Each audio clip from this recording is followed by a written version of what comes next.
All right.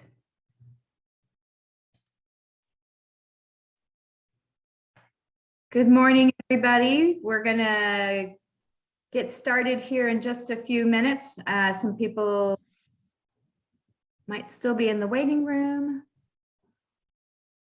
Glad you're able to join us this morning. We have a really, really important discussion to have with you today. I'm glad that you were able to make it. All right.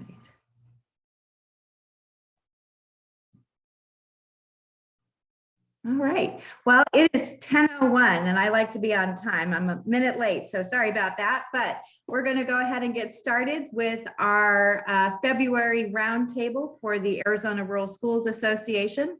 My name is Melissa Sadorf. I am the superintendent of the Stanfield Elementary District in Pinal County, and I am also the president of the Arizona Rural Schools Association. And with me today, because Sean is out of pocket taking care of some family business, is a wonderful co-host who stepped up to the plate and decided that she was willing to take a chance on helping me out today. And so, Kristen, please introduce yourself. Yes, good morning, everyone. My name is Kristen Turner. I am the superintendent for the Paloma Elementary School District, and I am the past president of the Arizona Rural Schools Association. I am very happy to be here today. And as I mentioned to Melissa, it's easy to step in and ask questions.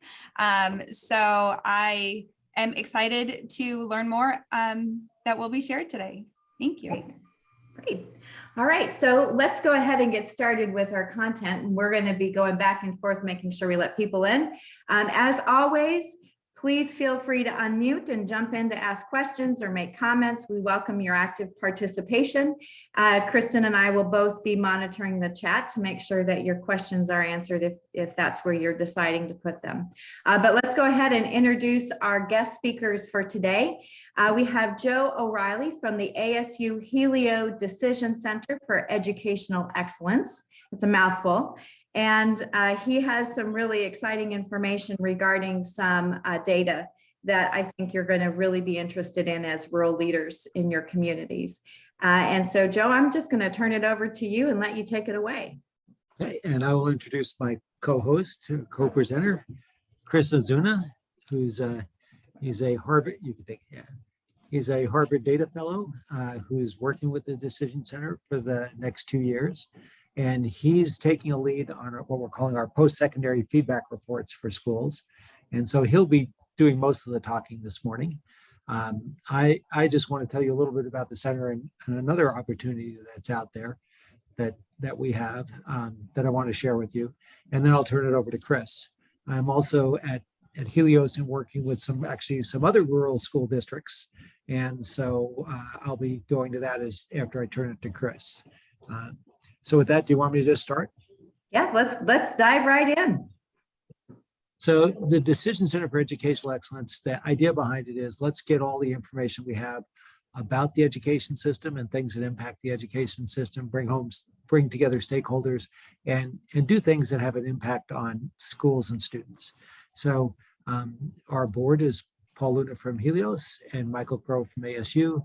And every quarter, every 12 weeks, I have a meeting. And the first thing Crow asks is, okay, so what have you done for schools lately? So it's really not a research center. It's a get things done kind of center. So one of the things we did is we've put together all of the census data on communities, tied it to high school boundaries. And so you can look at the characteristics of your community, some of the school outcomes, some of the factors that affect schools but are out of school control, like early childhood poverty, air pollution, and other factors like that. And then you can ask your community or your staff to say, okay, set a goal of how many students are going to graduate or how many are going to go on to college. And then it calculates using Arizona data what the economic impact of that is on students' lifetime earnings and tax generated, since often there's a mayor or someone in the room that is interested in that. So that's one thing we've done that's available, and it's available online as well as in the theater down here at Helios or at ASU. Another thing we're doing this year is we've done a pilot with Phoenix Union, And what we did was we took all of the data that they're giving to ADE on the student teacher course connection, which is all of the courses kids took and grades. And we actually had them updated to make sure that data was correct. And then at the start of the year, the seniors got a letter, those who were either had 14 of the ABOR requirements, met the 3.0 GPA, or were close to it, had 12 or more and were 2.8 or higher. And they got a letter saying, 714 kids got a letter saying, you are accepted to ASU. You are going to get free tuition, because we knew they were on free and reduced lunch. And there won't be an application fee if you answer these 3 questions. So, and then the others who are close got a letter saying, you're close to meeting the university requirements for entrance. If you get there at the end of the senior year, you're automatically accepted into ASU. You will get free tuition, et cetera. So the idea was Phoenix Union said the barriers to going to university was university's not for me. I don't think I'm university material. I don't think I can afford it in terms of tuition. I may not even have $50 to apply. So we've done that. I don't know what, as of January, 71% of the kids have actually had a contact with admissions, and of those, just under half have already enrolled. So it seems to be having an impact. We're continuing that. And as a result of that, Dr. Crow says, I want to see this expanded, and I want to see it expanded throughout the state, not just in the easy districts, not just Maricopa.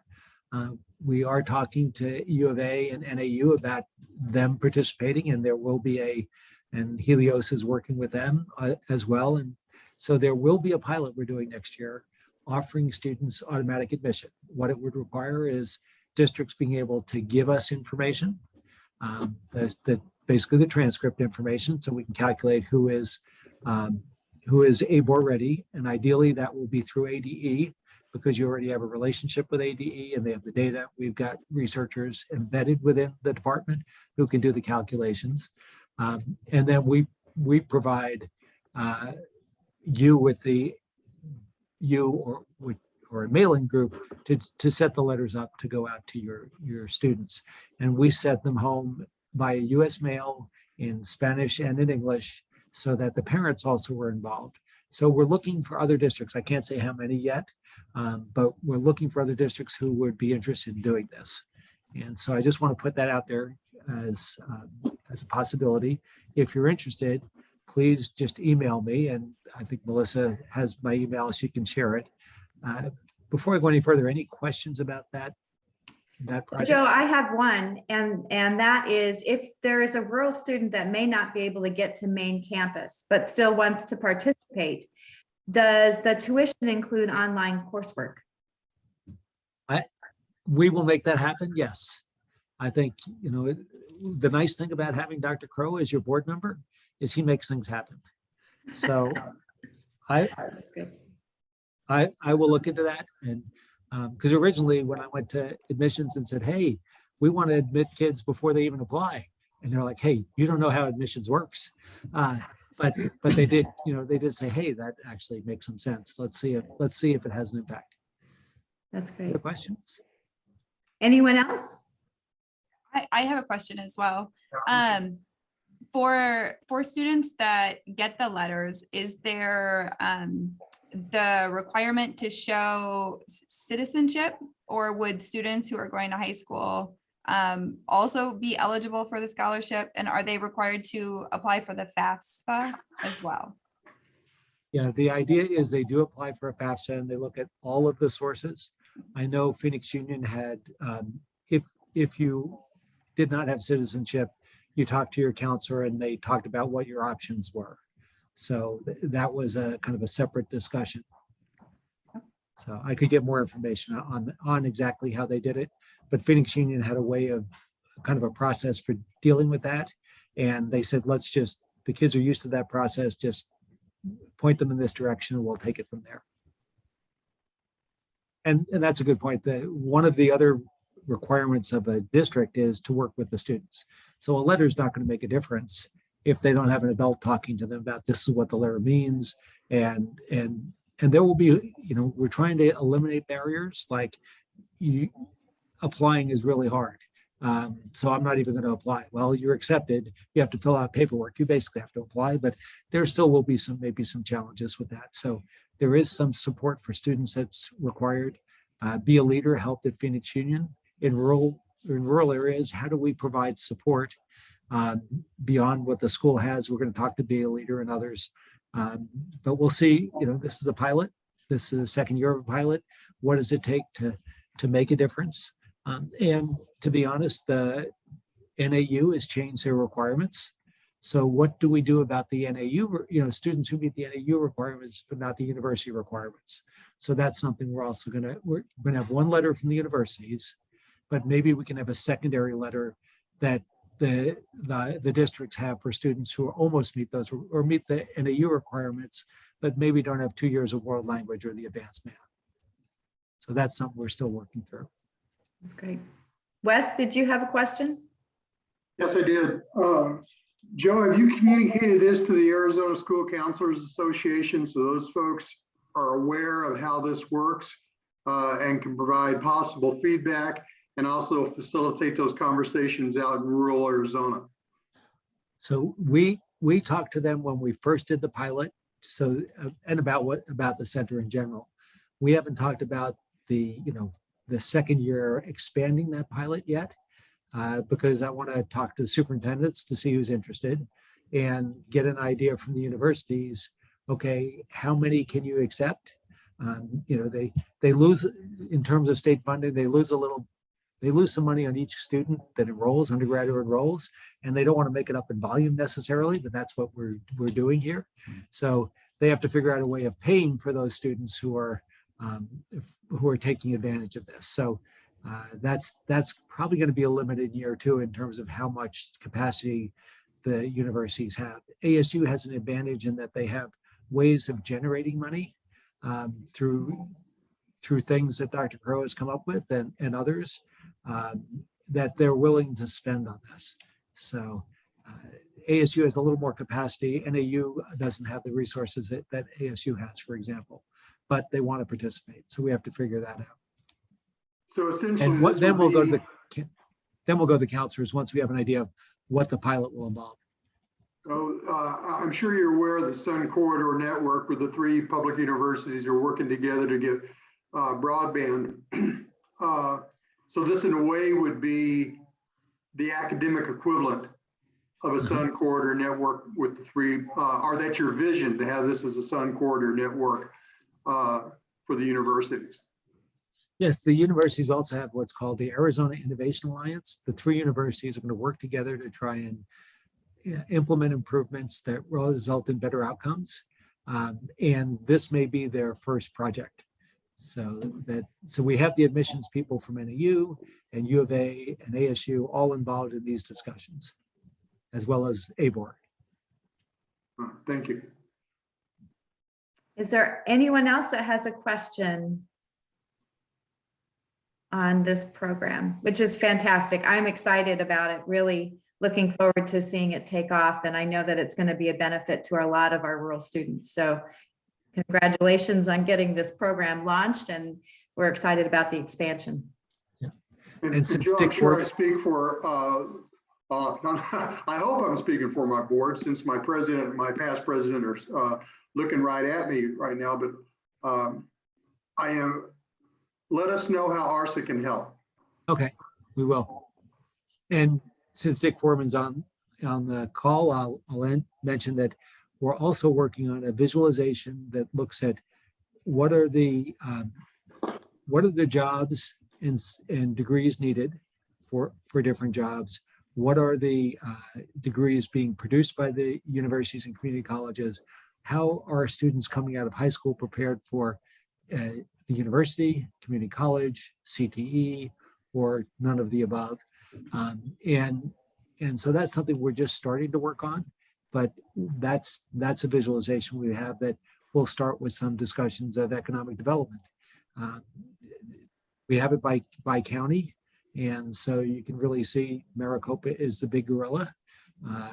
Greenlee or La Paz are very small, so it varies a lot by county. But Anyway, that's one thing we're working on. And the last thing, the major thing we're going to talk about today is the post-secondary feedback reports. So this was in my mind, I had rural schools in mind the whole time we're doing this, because in Mesa, I had, since the class of 99, I've been tracking kids through the National Student Clearinghouse. Now the district hasn't paid for it, but it gives us useful information. What we've done is we've connected all of the ADE data to what's called the ASSIST database. And that's the database used by the community colleges and the state universities to share information on students, how they're doing in classes, and when they transfer, their data can be transferred very easily to the universities. Well, we've repurposed that to give high schools and districts feedback on how their students do in the community colleges and state universities. And unlike the student clearinghouse, no one can say, I don't want to share my data, so no one can opt out. And our phase one, what Chris will present to you, is what are in those reports and what's available. We are working to improve those reports and give more information. And Glenn's not on here, but when I talked to Glenn, he said, well, we think of our graduates as people, not numbers. In Mesa, we see not lots of numbers. So eventually he would like lists of students, and that may be available once we work with ADE. But phase one is give you some feedback on the community colleges and universities. We also want to, in a phase two, add in the National Student Clearinghouse data for private schools and out-of-state schools. So that's coming. We're just working with ABOR to get the data sharing agreements to be able to do that, and then we'll figure out how to combine things. But to start, we're going to give you information that I don't think you've ever had before in terms of how students do in courses, in subject areas, how many certificates are being earned at community colleges by your graduates. So it's interesting information. We want to make sure it's useful. And Chris is kind of leading, and Rebecca McKay are leading that effort. And so I will turn it over to Chris to talk about that, unless there are any other questions. Yeah, I'll turn over to Chris. Thank you, Jeff.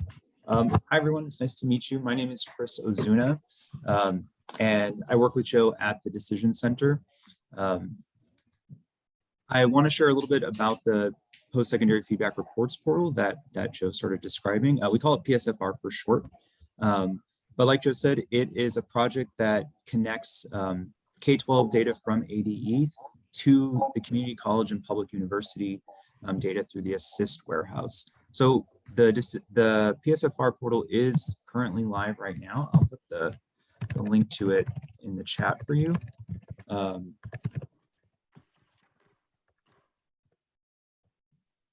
So when you visit that link, you'll be able to request an account. And when you submit your name and your email address using your education email address, we can assign you and link you to your school district.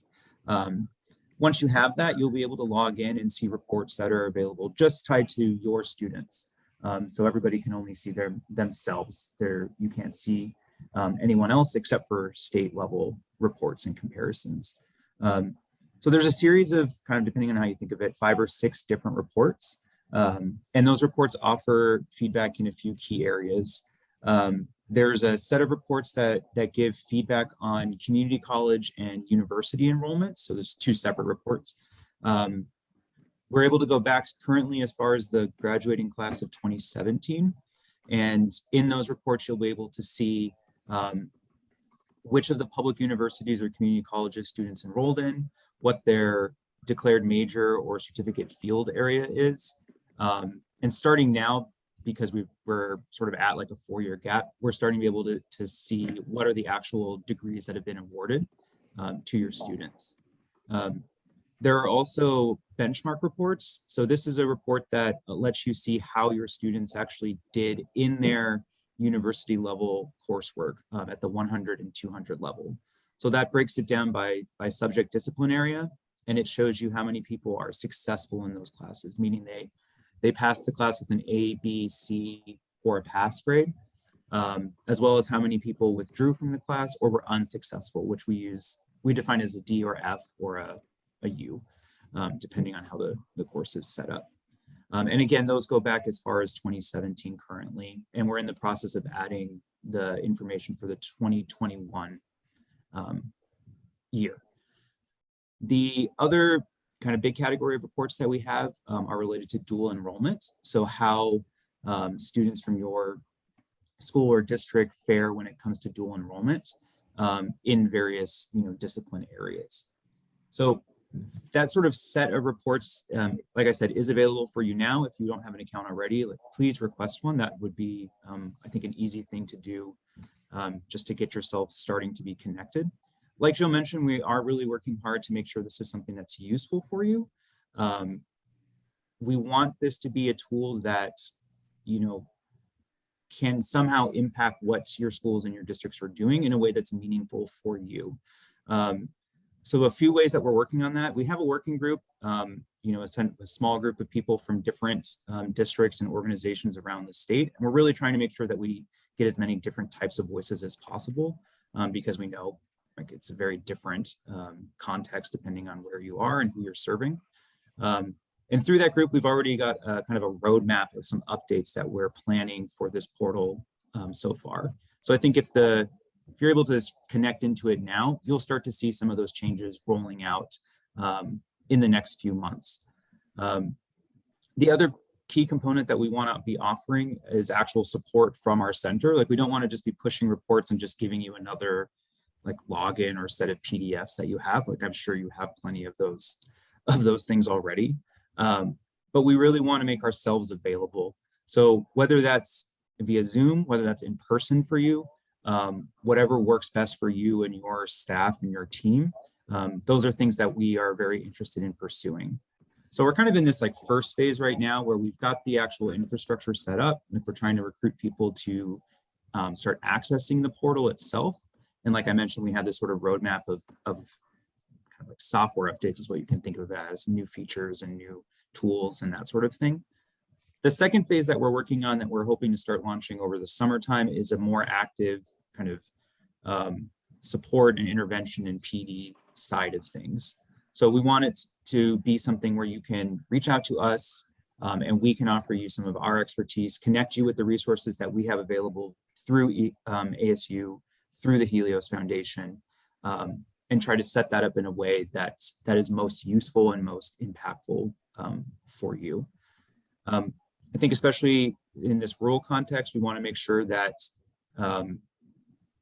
you have the access to those kinds of resources and materials in a way that's easy and accessible for you. We're here, we can do a lot of the heavy lifting in a way that's supportive for you. So that's sort of the overview of it.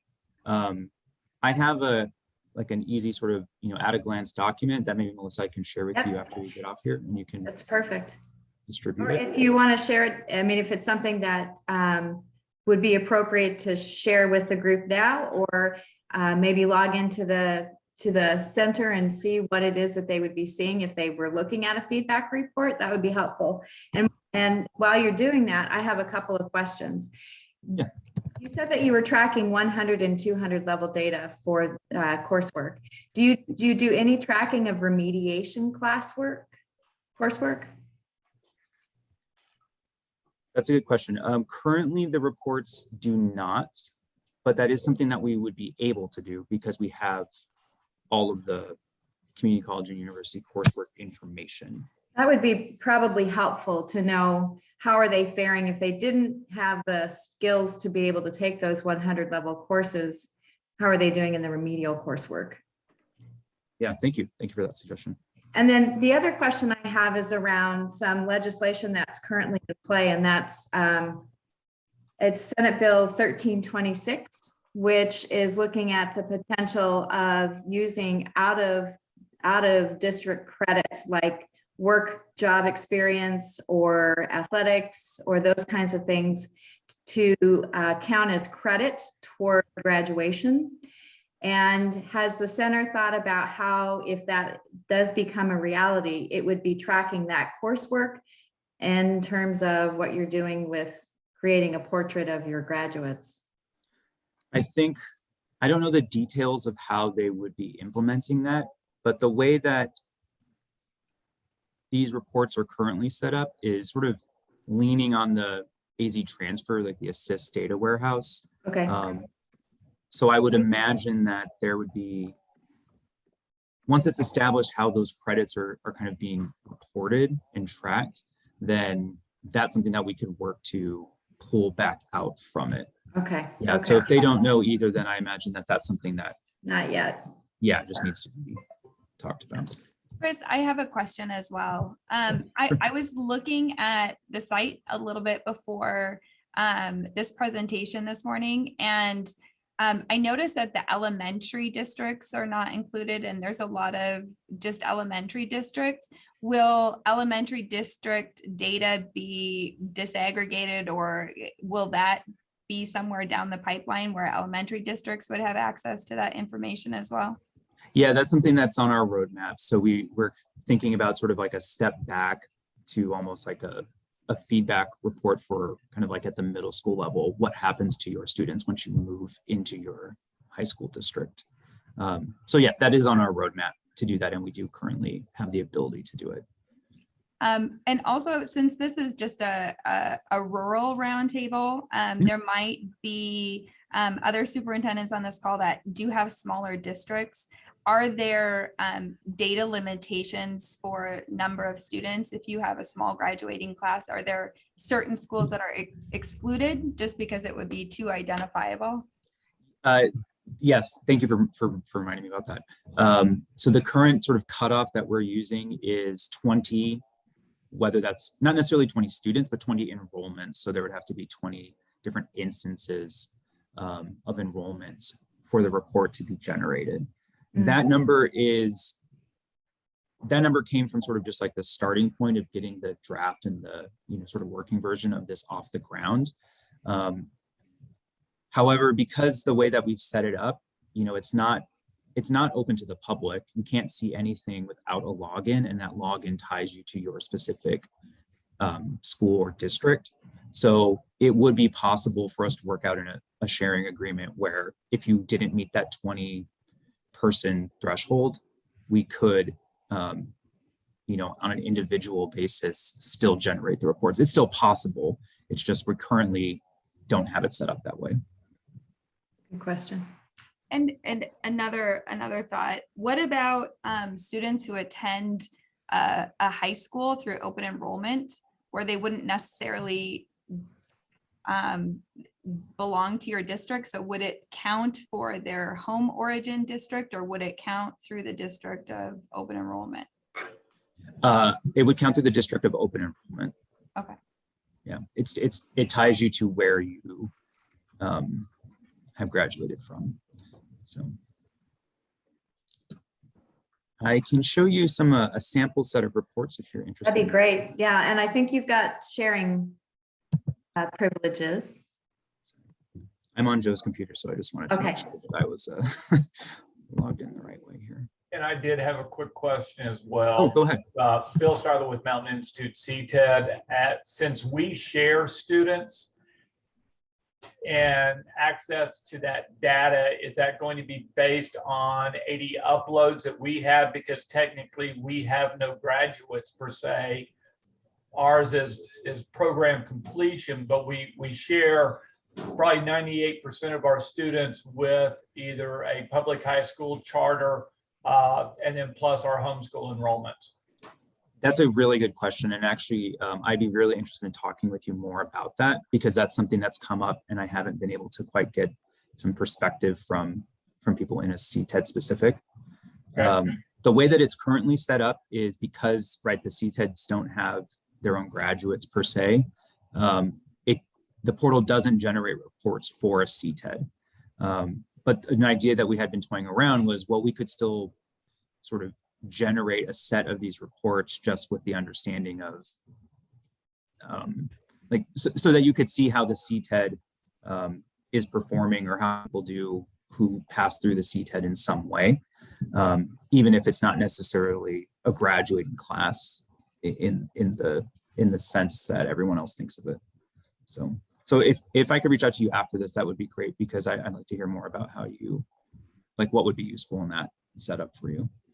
Sure. Feel free to reach out, then we can, take a look and see what makes sense. Yeah, thank you. So I will share my screen and show you this set of reports. So I'm currently logged in using just like a test account, a sample account. So you can see that at the top here, it says sample high school district. So when you logged in with your own account, you would have access just to your own district. If your district has multiple high schools, you'll have a drop-down menu here that allows you to move between them or to see the district overall. So the community college feedback report that I mentioned, this is a report that shows you what happens to graduates, in this case of the year 2017, who are in the Arizona Community College system. So along the left side here, it gives you some kind of basic stats about that group of people, how many students it is, part-time versus full-time. For the community colleges, we have some information about whether or not they're accessing financial aid resources, a breakdown of gender, and then what high schools are represented here. The middle column shows degrees that were awarded to graduates of this year, certificates that were awarded, and where these students are enrolling, which community colleges in order of number of enrollments. And then on the rightmost side, you'll see a breakdown of other demographic information. So GPA ranges, enrollment over semester. You'll see that actually this, like I said, this is the 2017 class, and it actually backtracks to fall of 2015. So it's likely because of dual enrollment or possibly being enrolled in a community college course separate on their own. And then a race and ethnicity breakdown. The report is similar for the unit. Sorry, Zoom is interfering here. It's a similar setup for the university feedback. And again, this is just looking at the 3 ABOR universities. So you can see the structure is similar. So some information on the left-hand side, kind of the meat of the report is here in the middle, which of the universities students are enrolling in and where their degrees are, what fields their degrees are in. And then the same GPA, enrollment, and race breakdown on the right-hand side.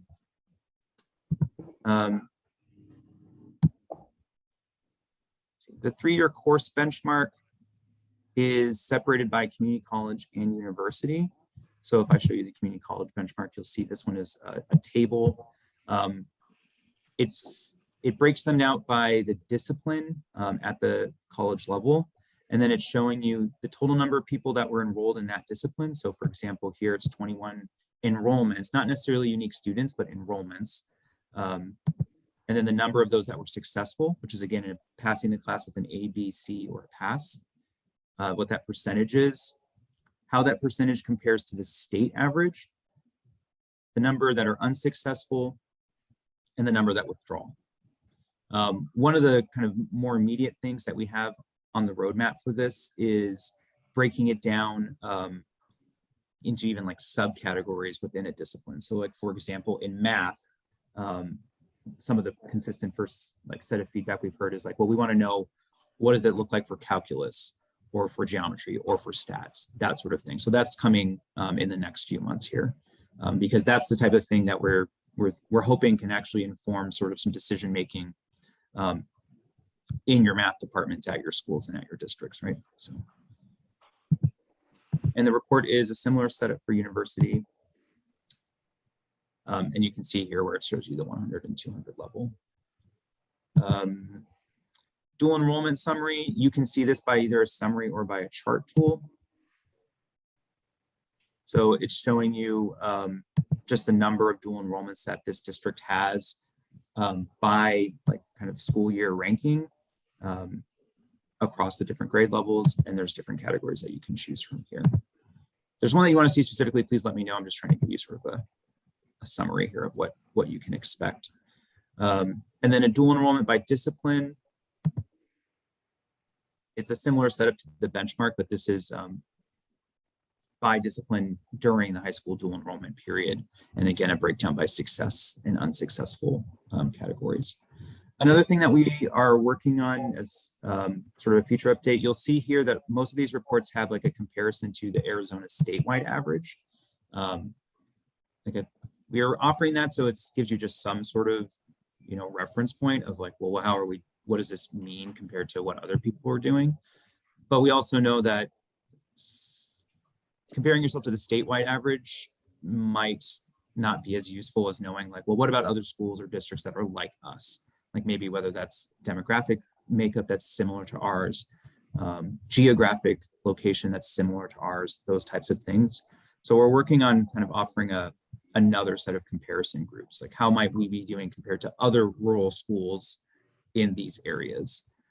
We don't want this to be like a competitive thing, so I don't think it will be something where it shows you like the names of schools and districts, but it would be more like the rural group comparison, just sort of generally, and then the statewide groups.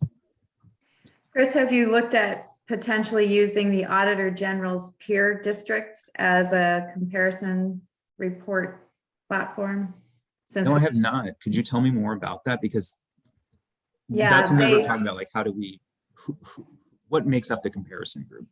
Yeah, and anybody else can probably speak more eloquently on this than I can, so feel free to jump in.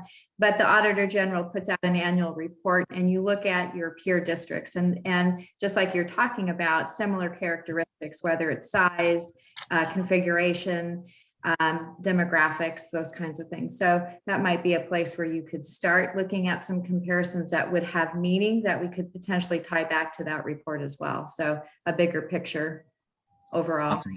Thank you for that suggestion. That's very helpful, especially if that already has meaning to people. In the Well, it depends on how meaningful it is as to okay. what exactly the information is that you're looking at, but okay.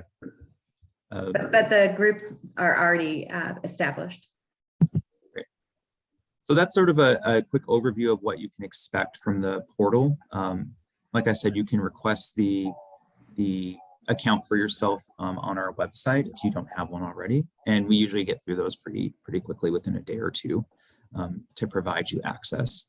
And then once you're in the system, it also just makes it easier for us because once we start pushing these updates out, we can just notify you, like, hey, this new feature is now there, or we have the 2020 or 2021 information now available, that sort of thing. So I'll stop sharing. What other questions do you have, or what other ideas or suggestions, or how you kind of your first reactions to seeing just a glance at the reports, how they might be useful, or what you would need to make them useful for you? Well, Chris, as a retired high school principal, rural high school principal, I do have sort of an observation. It is vitally important that we understand how our kids do when they leave high school and move off into universities.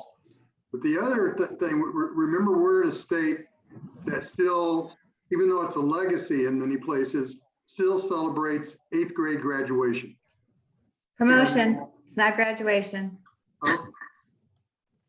I've been yelled at over that one many times. I've probably made that mistake 100 times, and I will continue to make that mistake.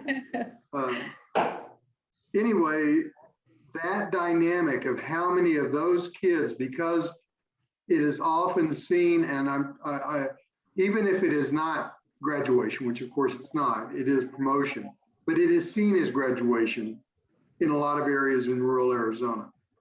And it would be interesting to have good data on that dynamic of how many kids actually leave the system after completing 8th grade. And I may be making this up, the number may be minuscule, and it may be at the point now where it is accepted that this is just another promotion.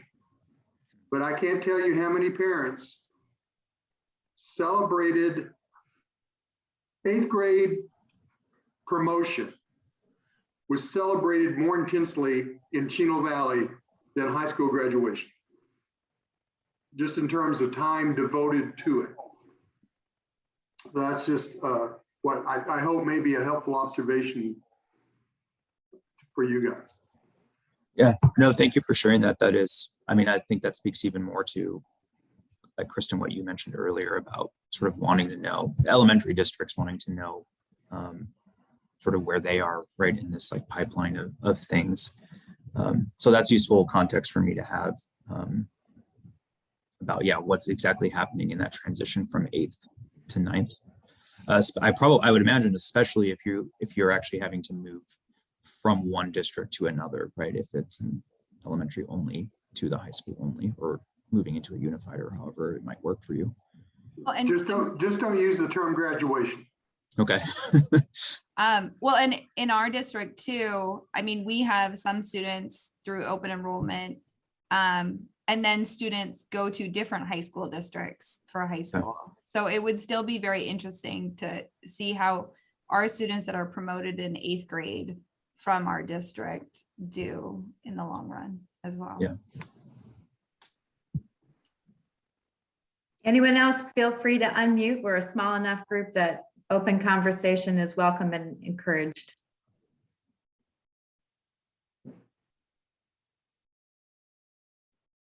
Chris, are you working with any school districts right now on the use of this data and how they're using it to inform what they're doing at their sites?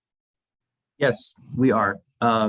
We're partnering with a few different districts to try to pilot some kind of intervention type of uses of the reports. But I am interested in recruiting more.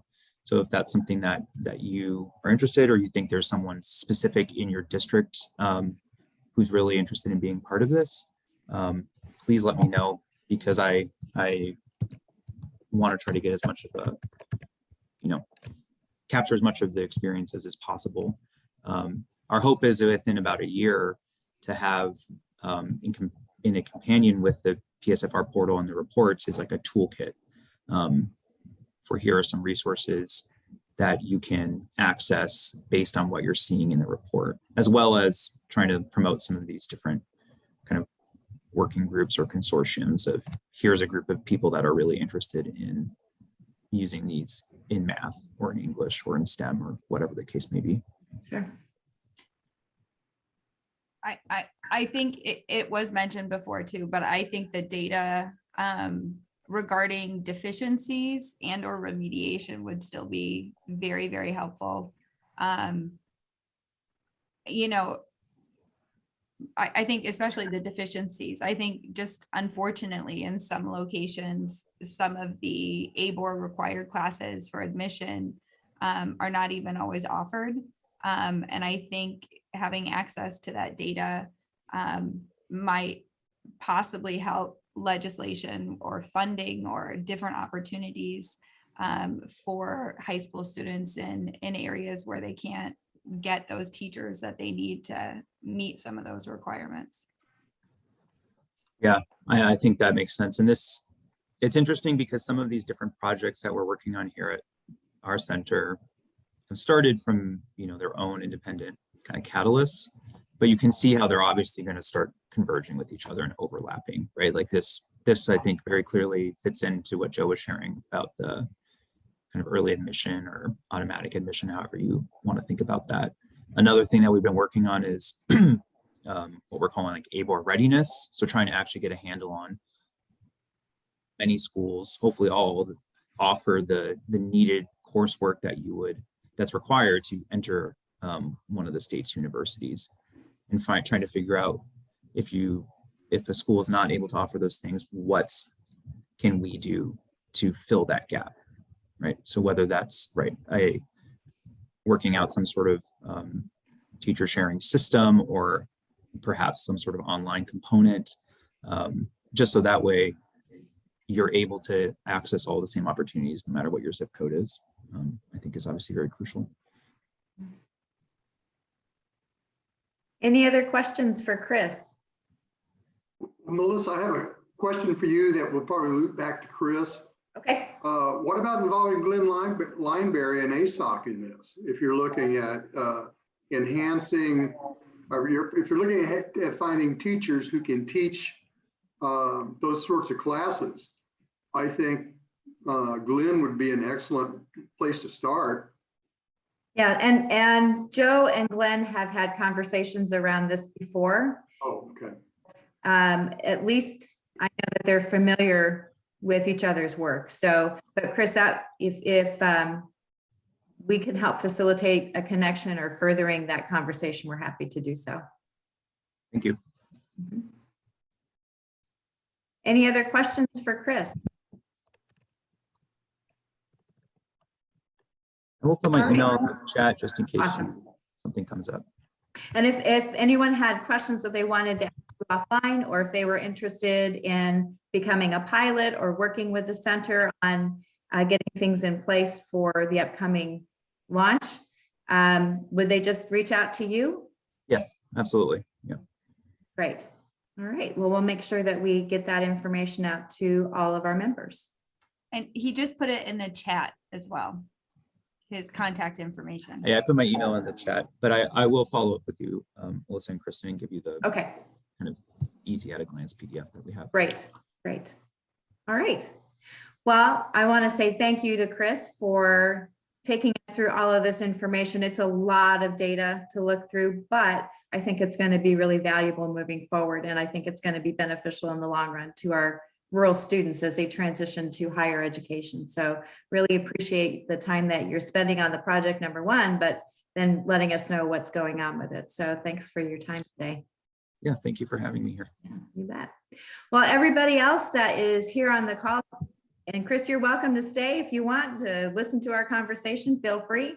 But we are going to open it up to some Q&A. I know that there's some interesting stuff going on at the legislature right now, which you may be following. And then we're getting ready for grant season to start back up for FY23 on March 1st. That window opens up pretty soon here. So are there questions, comments, concerns, anything that you want to bring to the table that we can talk about?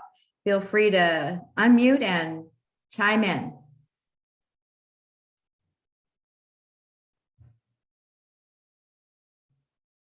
Nothing. They got. Oh, yeah, well, of course, there's something. As you and Kristen know, I was not available for the conversation about 1326 yesterday. Can you summarize what the that discussion was, how it went with Rebecca? Sure. Basically, what's happening is there is a bill that's being sponsored by SHOP, and the intent is to allow for coursework credit outside of the school curriculum. So, and it would be an elective credit for things such as, and I don't have the bill in front of me, so I'm going off of memory. If anybody else wants to chime in with this, please feel free. But work as a credit bearing opportunity, athletics, any kind of, say, piano lessons. So those kinds of opportunities, 4-H. So what the intent is to allow for credit to be borne toward graduation requirements towards that 22 units that credits that they need to graduate, and allow that to be outside of the school. There's some issues I know around staffing. If you don't know what electives the students are going to be not taking from you and are going to be taking outside of the school day, that could be a concern, especially in our rural areas. The school doesn't have any ability to monitor what's going on in the course. So that's a concern. I know that has been brought forward. GPA, which potentially could become a local issue. How does that get, accounted toward the GPA? And then I know that there's been some talk around the inequity of that. So in rural areas, there are not a lot of outside the school opportunities for our students. So that potentially is an equity issue and an access issue. So things that are happening in Maricopa or Pima counties and in those more urban areas for students to participate in and have this kind of coursework be accepted toward credit are not available for our rural students in a lot of areas in Arizona. So that's what the conversation was around, Wes. And I'm happy to have anyone else take the ball of conversation to keep it rolling if there's questions or comments that you all have. Well, and Rebecca shared that update with us. I believe, was it this morning or yesterday? Yes, yesterday. So the update was capping it at 2 credits. Mm-hmm. And it was an option and it was not mandated, because in the first draft or the first draft, it was mandated. Yeah, the first 2 at least. it was mandated that districts had to do this, and now it's amended to make it as an option. Allow rather than mandate, require versus allow. So softening that language. And that's on, I don't think that made it out of committee. So I don't think that's in play anymore, Kristen, if I'm remembering right. Okay. Oh, it's not on the floor? I'm not sure if it is or not. I had my update this morning. Anybody else know? Is it in Cal today? I thought it was in Cal today, but. Okay, it might be. You and Kristen both know that the chaotic nature of my return to work yesterday and today. The other one that's probably more problematic and more concern is 2808, which is the school turnaround bill. And I don't know if any of you have spent the time to read it, but it's a long bill and there's a lot in there. Major concerns around the structure of how Operation Excellence is being put into play, the funding attached to that, how $150 per student if you're a DRF school is probably not enough to make a difference in terms of programming you're able to offer. Partnering with a school that's an A school or a charter that's out of state, that's a problem. For many of our rural schools, they're not going to be able to find those connections. If you have a DRF school in your district, but everyone else is doing well and you're highly functioning in all of your other schools across your district, that's you're not going to be able to qualify to be a partner or mentor within your own district, potentially also a problem. So there's a lot of concerns that have been brought to light around this bill. And if there is no turnaround too, the school could be closed, or it could be Yes. Fire the superintendent. Does this sound like turnaround language from a little while back? Fire the superintendent or you close the school. Those are the options that you have. If after 3 years you're not improving. Didn't that 3-year time frame get pushed back? I thought there was an amendment to that. The last conversation I had was it was 3. Still 3. Okay. Yeah, could have been, but right now I think it's sitting at 3. So, and the other issue is there's a 15-year obligation when you are working with a charter to continue that relationship.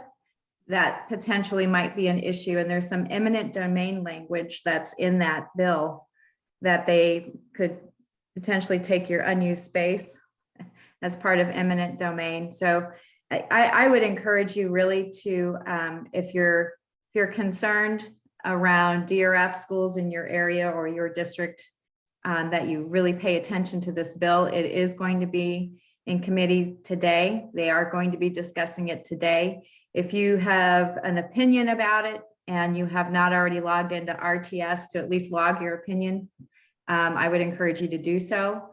But this is a bill that has far-reaching consequences for some, especially of our rural schools, which we know there's a disproportionate number of rurals that are going to fall into these categories of turnaround or turnaround, basically. So I encourage you to take a look at it if you haven't already. Well, and to it, as you mentioned, the superintendent, if you have a D or an F school that doesn't improve, but all your other schools in your district are doing fine, you would still be fired, even if they think you're doing a good job. Right. So Well, it's a Udall bill and it's got a lot of push behind it. it does.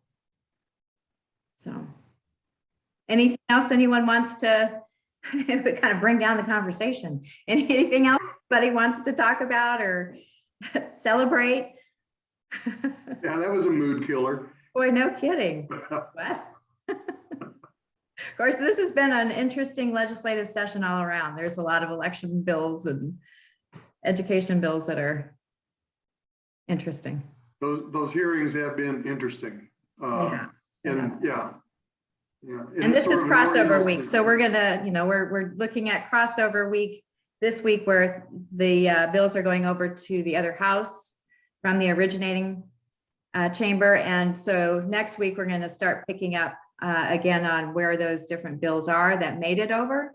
And keep in mind that nothing is ever dead until sine die. So things can come back that were not necessarily on those bills that made it over to the other house on a striker. So just keep that in mind. You want to keep paying attention until sine die.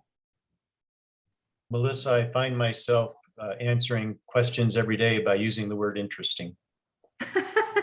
That's really interesting. Yeah, Oh, that's an interesting bill. Well, that's an interesting intent. Yeah, that's an interesting perspective. Yeah, interesting. Yeah. I think everybody knows what I'm saying. Yeah, there's a Chinese curse, Dick. Yes. Live in I don't know, interesting maybe, times. yeah, I guess Yeah. China's all over us now.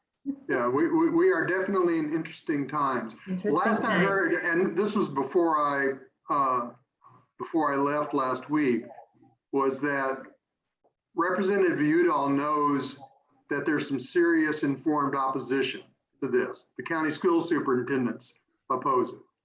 Are you talking about 2808, Wes? Yes, I'm sorry, 2808.